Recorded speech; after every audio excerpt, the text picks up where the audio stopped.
We're heading for the biggest crash since the Great Depression, and it's just around the corner, according to Harry Dent, who's in Australia once again, telling anyone who'll listen that cryptocurrencies are about to crash, the stock market's about to fall, and the price of your and my house in Melbourne, Sydney, Brisbane, the big capital cities, is about to fall 40%.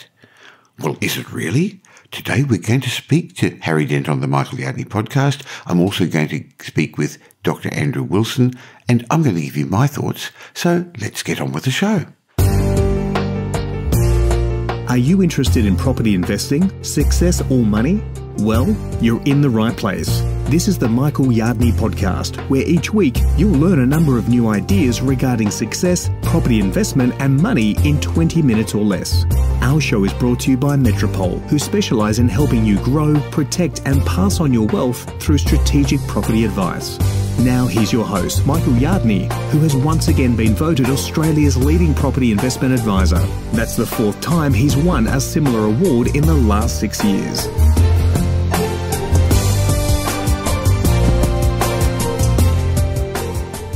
US demographer Harry Dent's been wandering around the country telling anybody who'll listen to him that Australia's real estate market's in a bubble and the bubble's going to burst, wiping out, about up to 40% of the value of property, particularly with Melbourne and Sydney markets.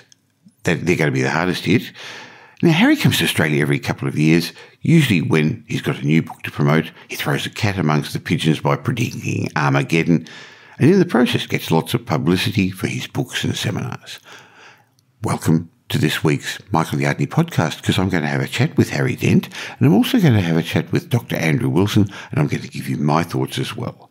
Because I guess the question we've got to ask is he right this time? Are we in for an economic crash? Is the share market going to collapse? Are our property markets going to fall apart?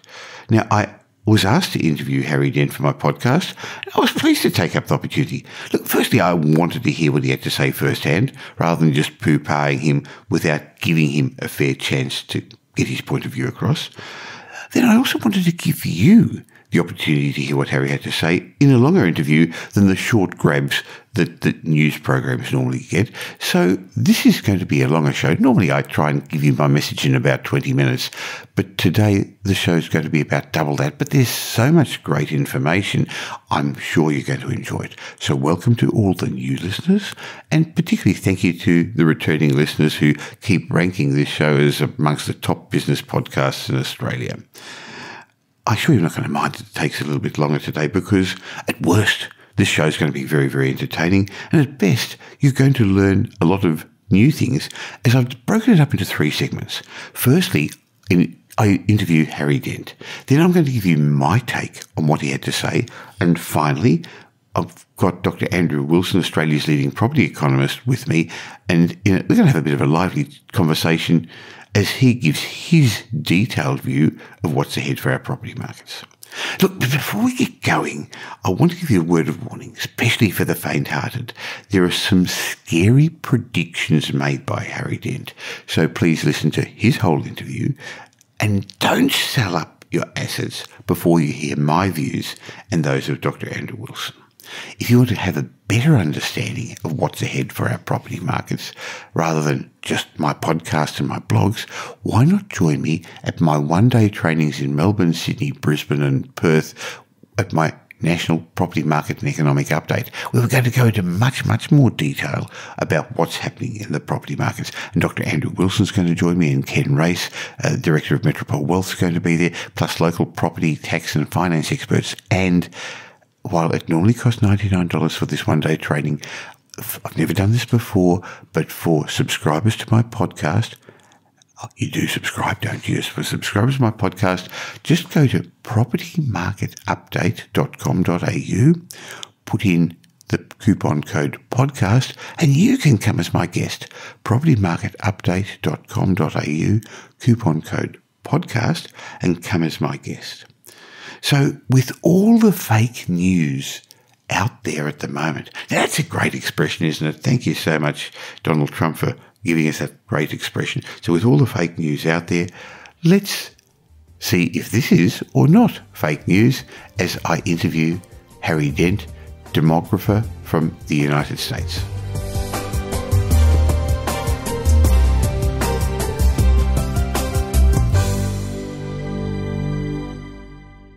great to have US author Harry Dent on the line. Harry's author of a number of best-selling books, including The Great Depression Ahead, but he's got a new book out, 0 Hour. Welcome, Harry. Nice to be here, Michael. Now, Harry, I know that many of my regular listeners will think I've got a different opinion to you on what's ahead. But I'm looking forward to our chat because I'm sure you're going to give an alternative point of view. And as an investor, I believe it's important to listen to others than move forward with what a lot of people call confirmation bias and just have blinkers on. I understand that you're currently suggesting we've got an economic winter coming ahead, and when it does, the fallout's going to be worse, could be even worse than the Great Depression. Why do you think that's going to occur, Harry? Well, this happens once in a human lifetime. It did happen 80, 90 years ago in the 1930s where we had a big debt bubble, and debt bubbles always cause financial asset bubbles and things like stocks and real estate and everything else. And at some point, you have to have a reset, and that of course is very hard on people's wealth, and it's very hard on the banking system. But it also sets the stage to boom again. Now this is something I'm talking about more a global crisis. The whole developed world demographically is slowing in some countries very rapidly, like Japan, East Asia, Southern Europe. Germany is the second fastest slowing country in the world, and people aren't aware of that. Germany looks to me today what Japan looked in the late 80s, early 90s when I called its collapse, and nobody saw that coming. So this is a global crisis in the developed world. Australia does not have the same demographic slowdown. In fact, Australia has the best demographic trends in the entire developed world because of the quantity and quality of immigration. And of course, that's also caused your very strong real estate boom. The problem I see is in Australia is two things. China's your biggest trading partner, and they do have the worst bubble in the world, and I'm crystal clear on that. They've overbuilt everything so far. It's beyond belief. And your real estate prices are the second highest compared to incomes in the world, second only to China and Hong Kong. And that is a challenge. Real estate does need to kind of come down to some reality here. So how bad do you think the crisis is going to be, Harry? Well, again, I think it's going to be like the 1930s. And the reason is not only did bubbles occur naturally. I call the fall bubble boom season. When technologies are the strongest, the generational demographics are up. When things get good, people just get too bullish, and so they start buying stuff just because it's going up, not only just because earnings are good or the economy's growing. This is something totally different. We already saw that boom, from 2002 to 2007, that kind of final leg of the baby boom spending and the internet boom. And this time, governments just stepped in and said, well, we're not going to let it go down this time. We're just going to print trillions and trillions of dollars, whatever it takes. Mario Draghi's famous statement. And now we've created an artificial bubble. I mean, totally artificial. The fundamental trends, demographics are down for most developed countries. Debt is far higher than it's been in any time in history, and that weighs down. So we have all these fundamental trends going against it, and including geopolitical trends. They're the worst it's ever been. Ever since 9/11, we've had just one terrorist crisis and civil war after the next, and yet we've created a bigger bubble than ever just because so much money's been injected in the system, and that bubble has to burst, and that is going to be painful in the stock markets and in a lot of real estate markets. Now, Harry, I've been following you since the 1980s. I've read your books. I've got them on my shelves. You weren't always a pessimist, were you? You actually were very positive, and you actually had a lot of very successful forecasts back in the 80s and 90s.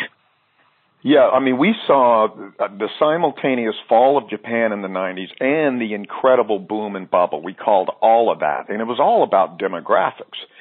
And nobody understood demographics back then and how demographics will tell you when generations like the baby boom are going to spend money and when downward generations like Generation X are not going to spend money.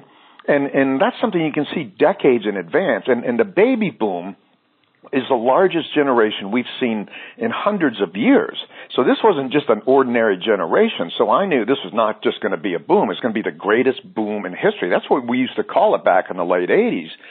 And people thought we were nuts. I remember me calling for a Dow of 10,000 when it was at 2,000 in the early 90s, and people thought I was an absolute nut. And, of course, it went higher than that. So nowadays, many people would be calling you a perma bear. You've been negative for a long time. You also, interestingly, I've always believed in what some people call black swan events, others call X factors, because there seem to be unforeseen events come out of the blue. But I've read that you think that's not the case. No, they're not. I mean, there was nothing more predictable than the crash in 1929. I mean, what's hard to predict is exactly when it'll peak, but bubbles build predictably. In fact, they look just like the Masters and Johnson's male orgasm chart. They build up more progressively, then they get in a finally kind of orgasmic stage. And we've been saying in the last year and a half that this Trump rally, you know, the day that market turned around when Trump got elected by surprise and the markets knew they were going to get tax cuts, which is nothing better than that for markets, the market started going up parabolically, and that is, to me, the orgasmic phase. And I think we're near the end of that. We may have even peaked in late January. And here's the thing about bubbles, Michael, that people don't get, especially in stocks. When they first burst, bubbles don't burst 30, 40, 50% like normal bear markets. They burst 70, 80, 90%, just like Japan went down 80% when its bubble burst in stock. In the roaring 20s bubble, it went down 89%. The tech bubble, 78%. But the half of that will come in the first 2.5 months. I've studied 6 bubbles over the last century. Every one of them fell at least 40% in the first 2.5 months. So investors keep hanging in there saying, well, I can't get out. I mean, I don't want to miss any more gains. Well, we say stick with the trend lines until that trend line is broken on the bottom, and we almost did that on February 9th, and we go a little bit lower. I think the markets could be down 40% by April or May, and then the next few years, we probably will see about an 80% correction. You're talking about the stock market at the moment, Harry. Is that correct? Yes. Bitcoin has been leading the stock market by about 2 months. And stocks will tend to, in most cases, will tend to go down faster and before real estate. Real estate will tend to get hit on the tail end. So cryptocurrencies, everyone's been speculating in those. Isn't that a bubble? Oh, my God. That's the biggest bubble. I mean, the tulip bubble was the most extreme bubble because it really was about nothing. People were paying thousands of dollars for tulip bulbs for crying out loud, and it was the first futures markets back then. We didn't even have a stock market back then to bubble. So that was the bubble of all time. This makes that look like nothing. Bitcoin went up over 20 times in 1 year. The internet bubble back in 1999, that was 8 times in about a year. This is 20 times, and it's already crashed 70% at worst. I think at some point it's going to be down, 95, 98%. No disagreement there. Where we probably will disagree is what's going to happen in the property markets in Australia. So what is your prediction for house prices in our capital cities in Australia, Harry? Well, I've got a bubble model in the new book. Governments have kept this going with more and more stimulus, and now, the U.S. kind of ran out of quantitative easing, and that wasn't really doing much. Now they're giving tax cuts, and now they're upping federal spending. I mean, they're just throwing the kitchen sink at this point, and there's a point of diminishing returns where it just doesn't work to add more money or debt because there's nowhere to go with it. Everybody's already bought everything they can, or property prices have already. Our property prices now, the bubble in the United States looks exactly like the previous bubble that peaked in early 2006, and we called that one in late 2005.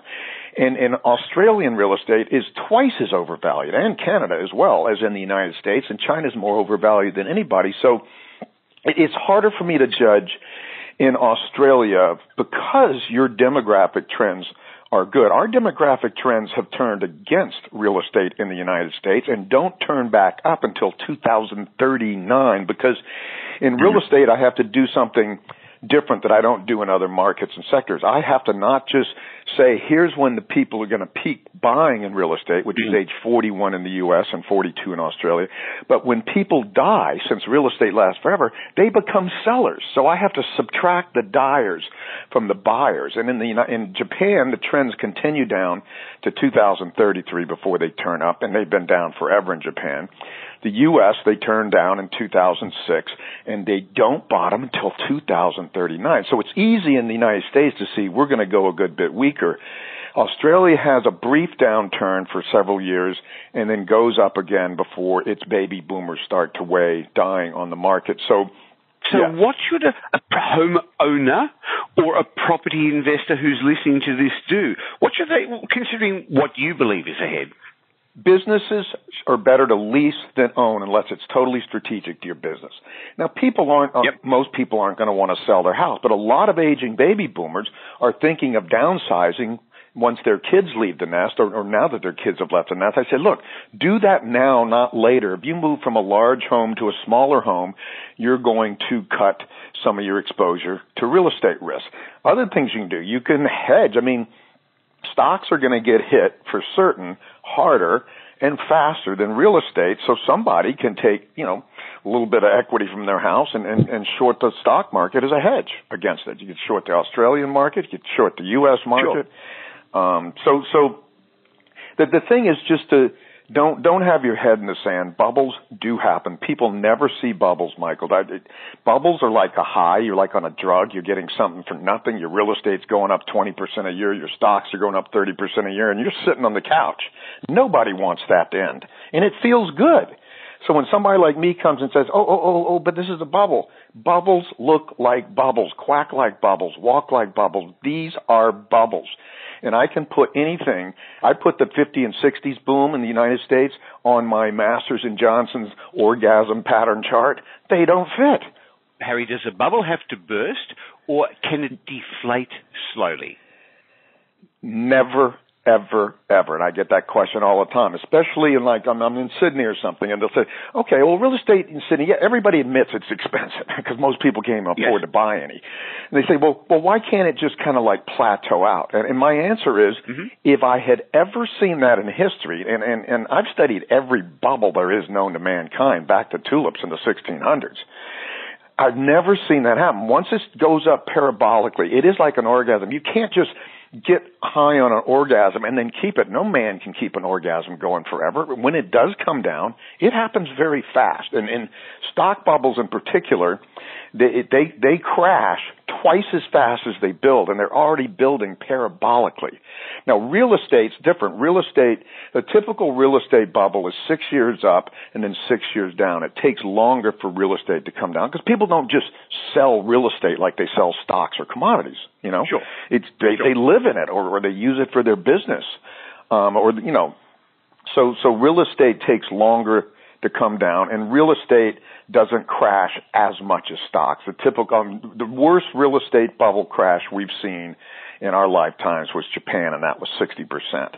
The U.S. market in 2006 to 12 was down 34%. So 30 to 60 is more a range for real estate bubble burst, but stocks, 70% minimum, and as much as 90%.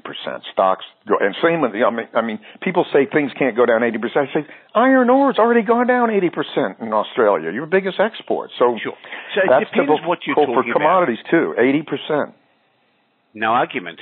But in real estate, in Australia and its history, it's been, as you clearly say, it's not as volatile because it's not as liquid an asset.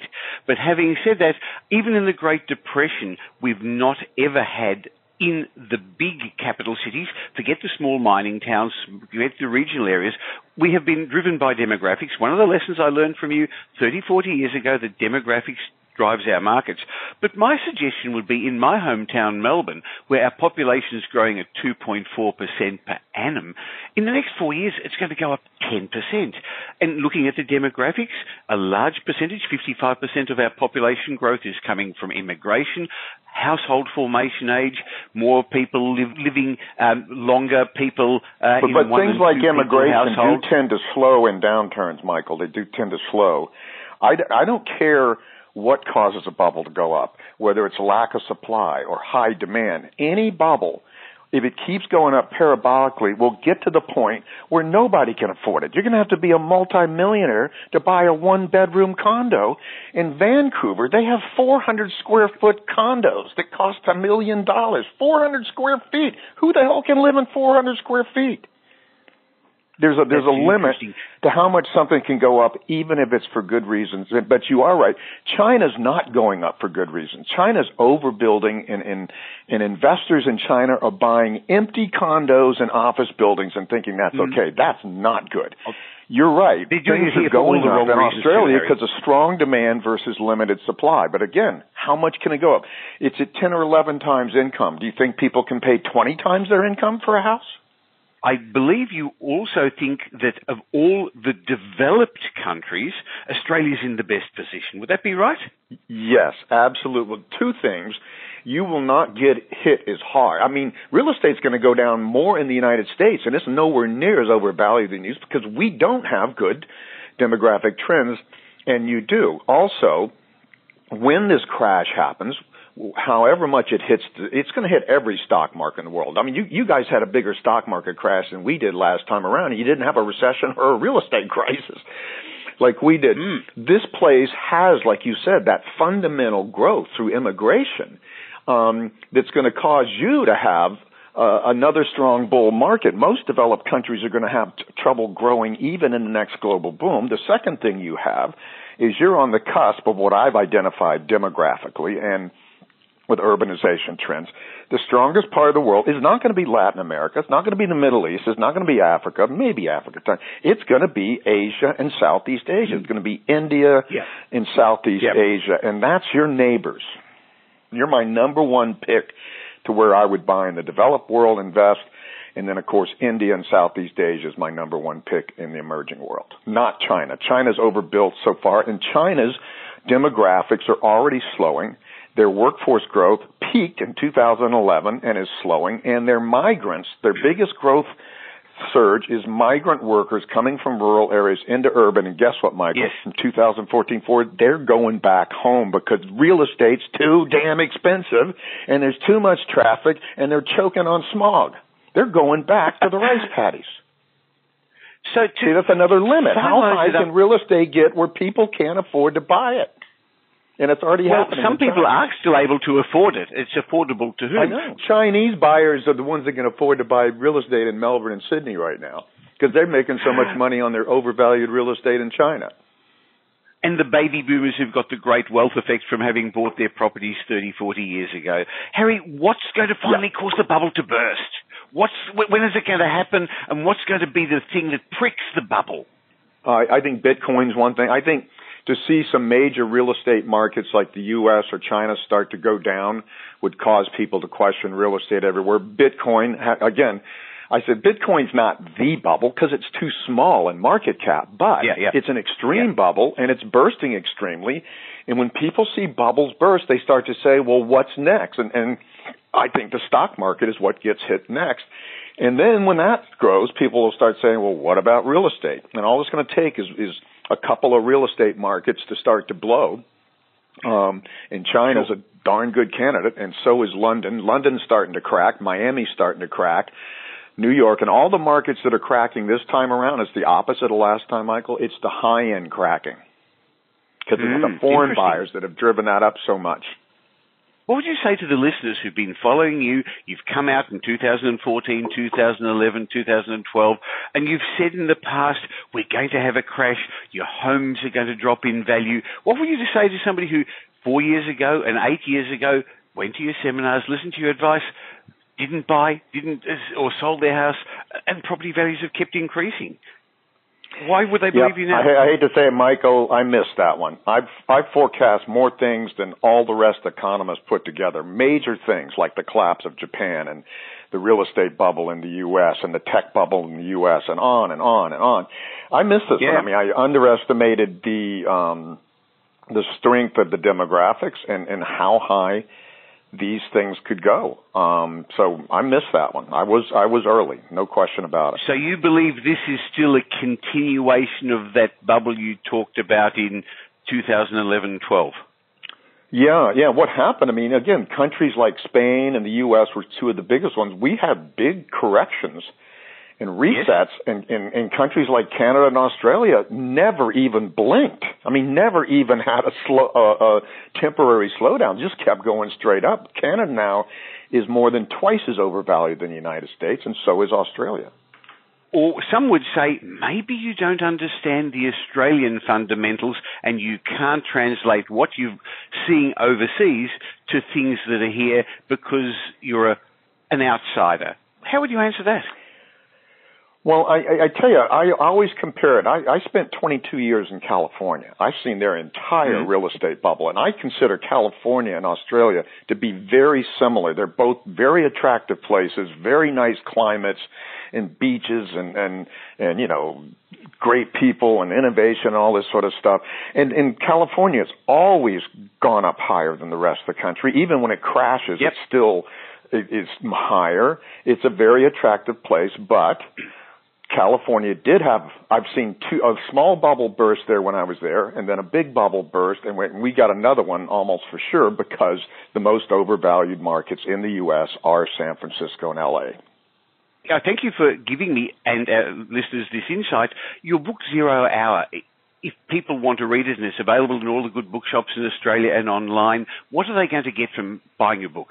Well, again, we have this whole new bubble model we described. So we're not just looking at demographics, and we have now 4 long-term cycles that are all pointing down at the same time. That didn't even happen in the Roaring 20s and Great Depression. Only 3 of them were turning down. I've seen that graph. It's very But impressive. we also look at, Michael, a whole other factor, because we look at long-term cycles as well, and we're coming into, and what motivated me to write this book at this time was the Trump thing, the Brexit thing. Both of those were not expected, and they happened.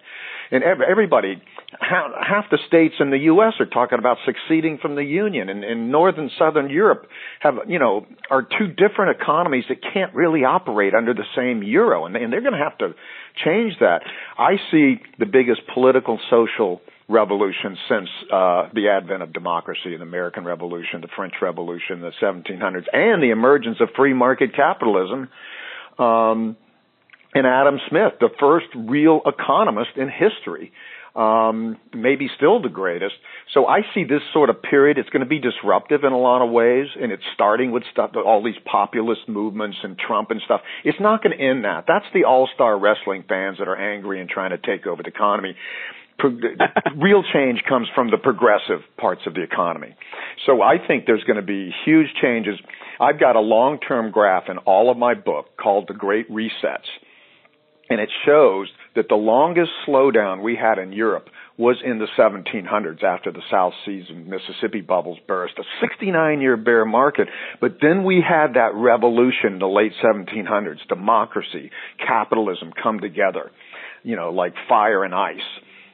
And the markets have been straight up ever since with just brief resets like the 1930s crash. I mean, so I think this is going to go, people are going to look back in history and say, oh my gosh, something really big happened here. So we're just trying to give people heads up that my thing is globalization has peaked for now, for the second time. It peaked coming into World War I, Great Depression, World War II. People aren't aware of that. Global trade collapsed 60%. That's a big deal. Well, this is happening now that people around the world, workers are reacting to competition with other foreign workers and immigrants. And cultures, I mean, the red and the blue cultures in the United States, Michael, you don't have that as much here in Australia. They have nothing in common anymore. I think the country's going to have to split into 2 or 3 regions, still have trade and stuff, but have different governments because they don't see eye to eye on anything and they're ready to shoot each other. Literally. Harry, your government and your politics and your president has given us in Australia a lot of entertainment.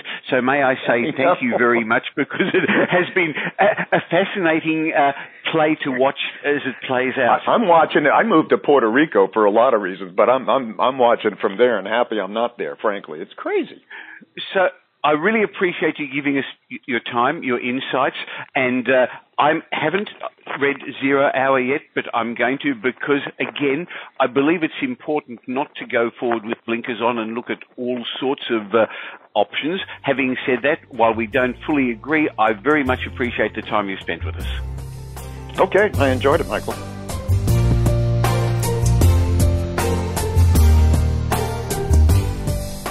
Well, that was an interesting interview, wasn't it? He says it with such conviction that I'm sure Harry Dent truly believes what he says, but unfortunately the media coverage he's received has caused concern amongst many ordinary Australians.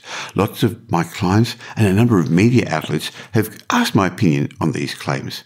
And only last night my sister said to me, and she knows very little about property, but she said, "Is the value of my house really going to drop by half? I heard somebody on the TV the other night say that that's going to happen." So I guess the first question is, are we in a property bubble? So what is a property bubble? Investopedia classified it as following: a run-up in housing fueled by demand, speculation, and the belief that recent history has an infallible forecast of the future. Housing bubbles usually start with an increase in demand in the face of limited supply, which takes a relatively long period of time to replenish and increase. Then speculators enter the market, believe that profits can be made through short-term buying and selling. This further drives the markets. Then at some point, demand decreases and stagnates at the same time as supply increases, resulting in a sharp drop in prices, and the bubble bursts. Well, for mine, bubbles are also accompanied by an easing in lending criteria, so that loans are easily made and lending suddenly rises rapidly. And most of the people who can't really afford to take on loans speculate and overcommit each other. So do we have some of the features of a bubble at the moment? Yes. But are we in a bubble? The answer is no. And in my mind, property values are not about to collapse. Sure, house prices are high compared to many parts of the world, but rising house prices on their own don't cause a bubble. What is needed is for the rises to be fueled by increasing borrowing, by leverage, which makes our banking system fragile and unstable. Now, interestingly, over the last couple of years, our banking system has become more stable as APRA has introduced macro-prudential controls, and anyone who took a loan over the last couple of years had to be stress tested to see that they could cope with interest rates rising a couple of percent and having to pay principal and interest. So we're heading into this next stage of the property cycle in the best shape our property markets have been for a long, long time. Now, interestingly, Harry Dent made similar predictions in 2011, 2012, 2013, as did a lot of other overseas economists who came here, and The Economist magazine and Demographia, these overseas organisations who kept talking about our fundamentals as if they were the same as the United States. On the other hand, the Reserve Bank of Australia and the chief economists of all our major banks have actually proven to have a more accurate record at predicting swings and roundabouts of the Australian markets. They believe our property markets are not about to come into a crash, and that's been again only very recently said by one of the governors of the Reserve Bank. Now, why I think property values aren't about to collapse is that, remember, for our property markets to crash, now I'm not talking about correcting, because they are correcting, but for them to crash, you need desperate sellers who are willing to give away their properties at fire sale prices and no one willing to buy them. So to make our property markets crash, and that's very different to slower growth, as I believe we're going to have, or the normal cyclical correction, which we're having, we need one or more of the following things to occur. So people have to sell their homes but can't. One is a major depression, not just a recession. But nobody, well, maybe nobody other than Harry Dent, is suggesting this will occur. You need to have massive unemployment and people just not being able to keep their mortgages. Now, that's really unlikely. But even when we do have financial troubles, remember, 70% of our homes are owned by owner-occupiers. Half of them have no mortgage. A huge percentage of owner-occupiers have already prepaid their mortgage, paying at higher rates, so they've got buffers there. And remember, when things have gone wrong in the past, people don't sell up their homes. They'd rather eat dog food than that. Another thing that could cause the property market to crash are exceedingly high interest rates, so that homeowners won't be able to keep up their mortgages. Again, this isn't on the horizon. Only recently, Philip Lowe, the Governor of the Reserve Bank, said interest rates aren't going up this year. Or you need an excessive supply of properties and no one wanting to buy them. Now, other than in a few spots in Australia, this isn't occurring. So we're going to have a really short break, and on the other side of this break, I'm going to have a chat with Dr. Andrew Wilson, Australia's leading property economist, about his thoughts about Harry Dent, and together we're going to make some predictions about the property markets for the rest of this year and for the medium-term future. So don't sell up your houses yet. I'll see you on the other side in just a moment.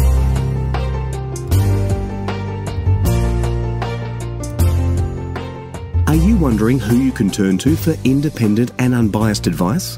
Metropole has helped beginning investors buy their first property, experienced investors add to their portfolio, and sophisticated investors manufacture capital growth by becoming property developers. The team at Metropole Property Strategists have been involved in over $2 billion worth of property transactions, creating wealth for their clients, and they can do the same for you. It's a great feeling having the independent team at Metropole helping you formulate and implement your wealth-building property investment strategy. Arrange a time for an obligation-free chat at metropole.com.au.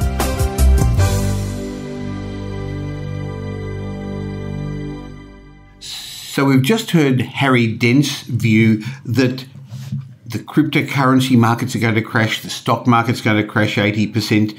Just weeks away from now, our property markets in Sydney and Melbourne could drop 40%. Is that really right? I've got now with me Australia's leading property economist, Dr. Andrew Wilson from myhousingmarket.com.au. Welcome, Andrew.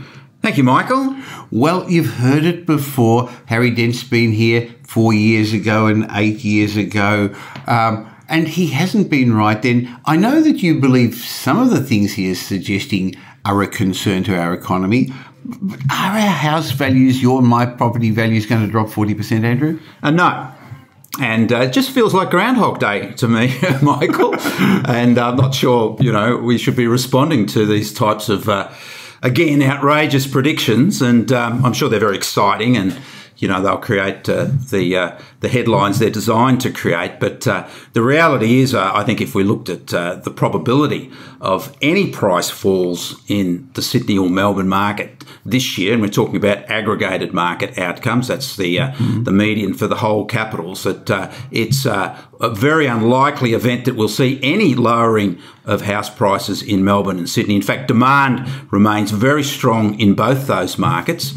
We have near record migration levels in both Melbourne and Sydney. We've had an unleashing of pent-up demand from first home buyers through the stamp duty relief that the Victorian and New South Wales governments introduced last year, middle of last year. We've seen a surge in first home buyer numbers. In fact, Michael, at the moment we're seeing new household formation at around about 1,500 per week in Sydney. That's the demand for new households. From net migrants and first home buyers, 1,500 a week, which of course translates into 75,000 over the year in the need for new housing. We've also seen a collapse. 8% fewer homes were approved for building last year in Sydney compared to the previous year. So you don't have to be a rocket scientist or a demographer to put those two together to show that demand is well ahead in the Sydney market. And if we look at Melbourne, in fact, the net household formation requirements in Melbourne at the moment are running at 3,000 per week. So that's 150,000 new homes required, new households required in Melbourne just this year. That's new. That's not accounting for changeover buyers. And again, similar to Sydney, Melbourne built fewer homes last year, or approved for building fewer homes last year than the year before. And of course, the other key catalyst, if we move away from the supply and demand drivers, the basic supply and demand drivers, the key catalyst for higher and lower house prices are interest rates. And, our interest rates are going nowhere, Michael, and they're going nowhere fast. Now, we had high interest rates last year from APRA for investors, and of course that had an impact on the investor market nationally. The interesting thing was that the Victorian market, the second half of the year, the number of investors actually increased in the Victorian market, even though we did have those higher interest rates, which pushed down investor activity in all the other state capitals, and particularly severely in the Queensland market. But I think that, interestingly, even though we saw higher interest rates from APRA impacting housing market activity, we saw lower interest rates at the same time from the banks for owner-occupiers. So the banks weren't going to let any type of market share dissipate because of actions by the regulator. Now, what I'm saying to you is that even though we did have a change in interest rates last year from the regulator, not the Reserve Bank, it's highly unlikely we're going to see the same action by the regulator this year, because the Sydney market is clearly back to a much more moderate price cycle. I think Sydney's price growth will be mid-range 2 to 3% this year. I think that we're going to see a consolidation of price growth in all the capital city markets, around 2, 3, 4%. And this, of course, is a product of flat interest rates. And as I said, there's unlikely to be an incursion from the regulator this year because prices growth is certainly moderated. They would be concerned about fewer investment properties impacting the rental markets, which are already tight. Of course, fewer rental properties, fewer choices for tenants is a nightmare for the economy as well, because it means that household budgets are constrained by having to pay higher rents, and of course that works its way into already low consumption. But so what I'm saying is that those drivers, that is, notwithstanding the imbalance between supply and demand, that the interest rate energy is not there anymore. But the other final point to housing market energy and house price energy is incomes growth. We have the near lowest incomes growth that we've ever had. If you don't have lower interest rates, if you don't have lower incomes, or vice versa, you have no capacity to push up prices in this country. People don't just walk into the kit bag and find a big bunch of dollar bills there and decide they're going to pay an extra 10% for a house. I mean, these issues have to be addressed by economic theory rather than, other types of theory. So there are some issues and there are some concerns, and the prices have inflated, but the underlying theory of Harry Dent is we're in a bubble. Are we in a housing bubble? Well, that's nonsense. I mean, we've had the bubble, scary doom and gloom scenarios now for decades in Australia. And I mean, we've really picked up on what happened in some states in the US post the GFC to say, well, we're going to catch the same cold that as US markets caught. But the differences between those markets that flattened in America and our Australian capital city markets are profound. We may as well be talking about comparing our housing market to the housing markets on Jupiter or Mars, because they are completely different. And of course, those American markets have since recovered. Our housing markets here are models of robust and resilient outcomes, and it's because of our very consistent risk-averse finance sector, and that's something we don't share with America. Well, this is unfortunately where the overseas economists come and don't fully understand it, because I think over the last couple of years, the macro-prudential controls from APRA have actually made lending more secure and the banks more secure. And we're underpinned by all those owner-occupiers who are not going to sell up their home if the stock market crashes. They'd rather eat dog food than get rid of their homes. So most of them half of them don't even have a mortgage. We've got strong population growth, strong immigration. But one of the other interesting things Harry said was that he doesn't believe in the X factor, in the black swan events. But I've been around long enough to know that all the best economists with all the best laid plans get sideswiped by things that come out of the blue. Well, only those economists that are looking in that rear vision mirror. I mean, economics tends to be a discipline or science, an art, that's constrained by, the models that are produced through time, through history. And of course, economists, utilise those history lessons to determine what's happening now and to produce policies based on that backward-looking analysis. Now, I believe... You've got some new models coming up, I believe, Andrew. Well, I've got new... I've got some new housing market models in terms of price growth, which... But you're coming from an economics background. That's very different, isn't it? Well, look, it is. And but as I've said, I think that economics is an evolution just as humanity is an evolution. And we're now moved away from the orthodoxy of full employment equaling higher inflation. We're not seeing that yet. We've got full employment, but we still have low incomes growth and low inflation. And that's not the theory. And of course, the econocrats and the policymakers around the place are all saying, well, how fascinating. Well, that's fascinating in terms of of the failure of monetary policy to reinflate economies. But it's not that fascinating if you're working year after year, decade after decade, and prices are still rising faster than your income is raising. And this, of course, has issues or consequences for the social political climates that we're in. And we're seeing that quite clearly of disaffected, disgruntled middle and lower income earners, seeing that they're not getting ahead, that the promise of employment is not delivering what it used to in previous generations. And this is a challenge for policymakers, and it will become quite a political challenge as well, that, you know, the mix of high levels of debt and low interest rates have acted to constrain growth and create these stagnation type of environments. And, you know, I think that my issue with the macro economy going forward is that we haven't had, with the low interest rate policies of recent years internationally, we haven't been able to build the fat in our system to cater for any outside influences. And for those to say that, you know, there are no outside influences is complete nonsense. We had the GFC, we had Brexit, we had sovereign debt risk. You know, we now have an extraordinary new economic policy from the US government that are going to give an unprecedented tax cut to big business as a fiscal stimulus, in the hope that that'll work its way through the food chain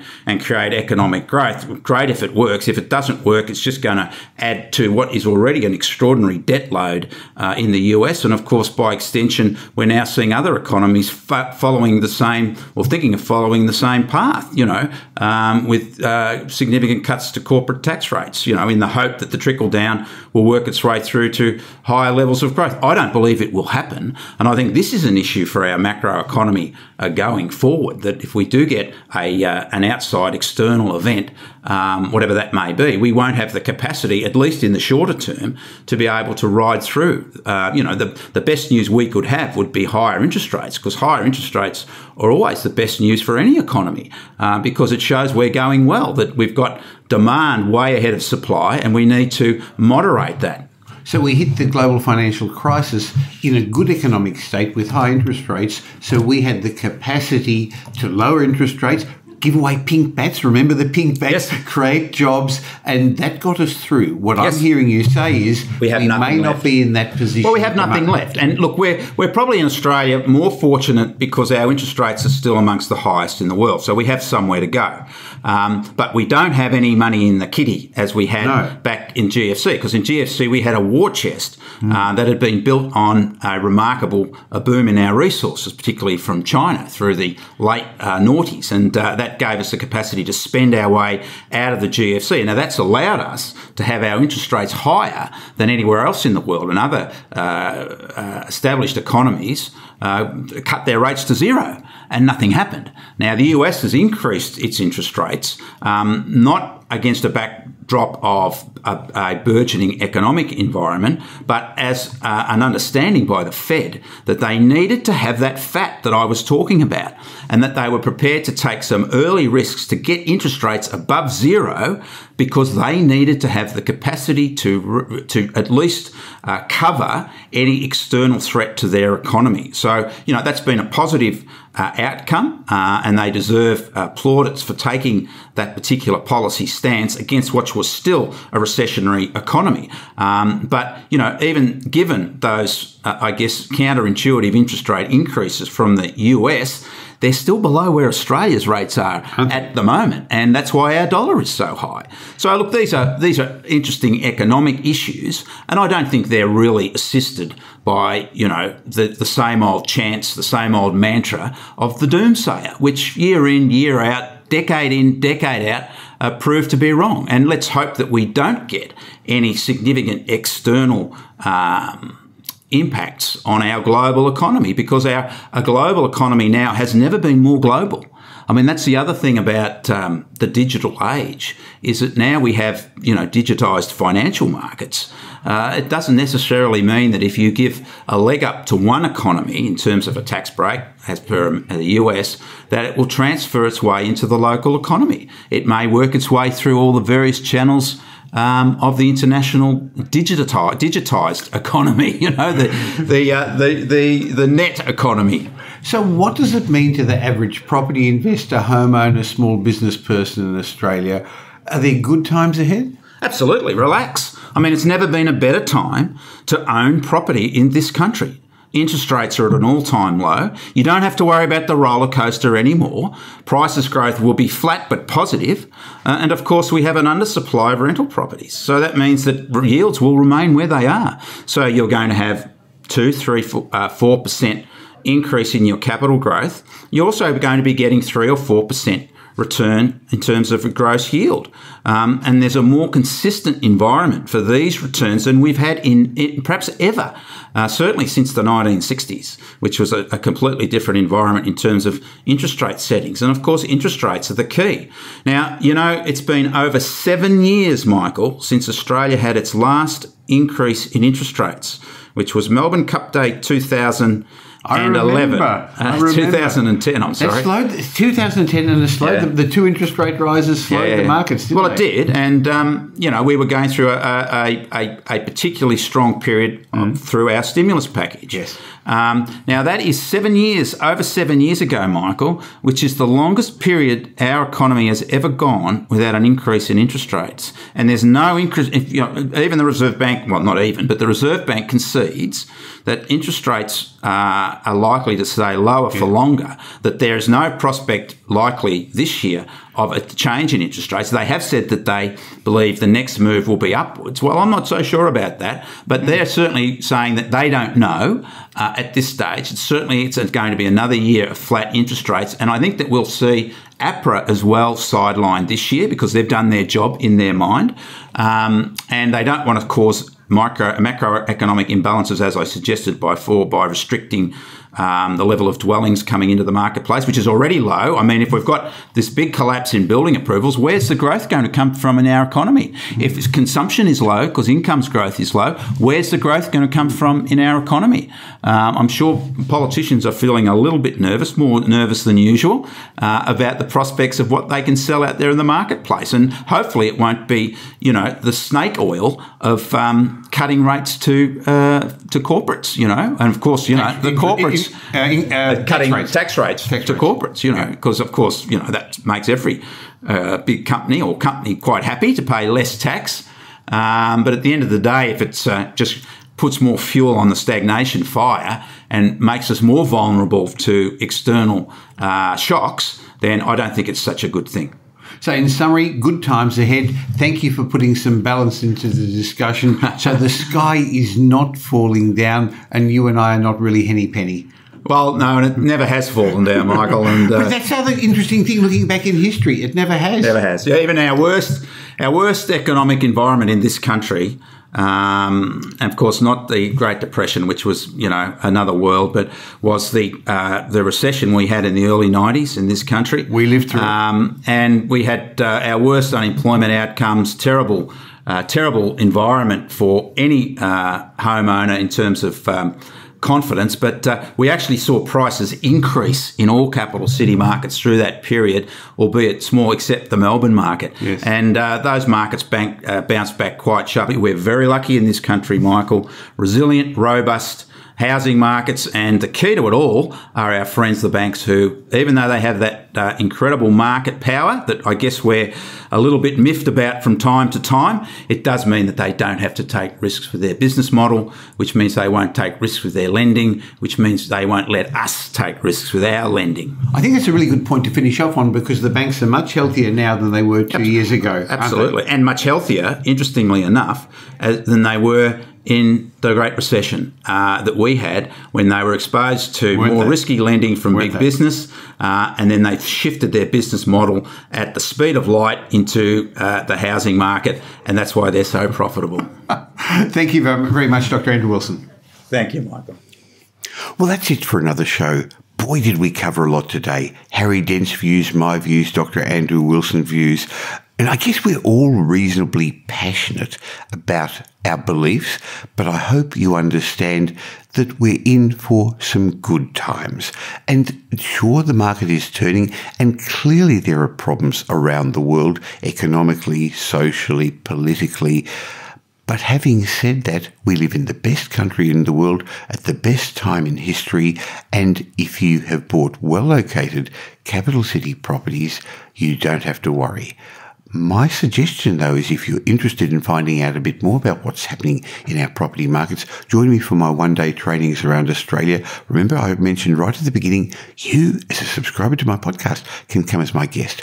So go to propertymarketupdate.com.au and use the coupon code podcast and come as my guest, propertymarketupdate.com.au and come as my guest. And I look forward to having a chat with you again next week.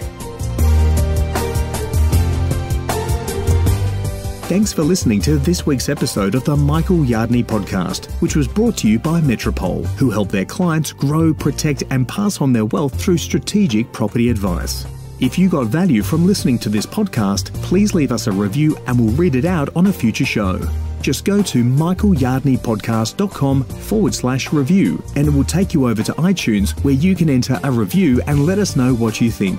We'd really appreciate it. If you don't already subscribe on iTunes or on your Android phone, you'll find us there as Michael Yardney Podcast. If you'd like to gain instant access to the show notes or a transcript of the show, head across to michaelyardneypodcast.com. Watch out for our show next week. You'll learn some new ideas about property investment, success and money in around 20 minutes.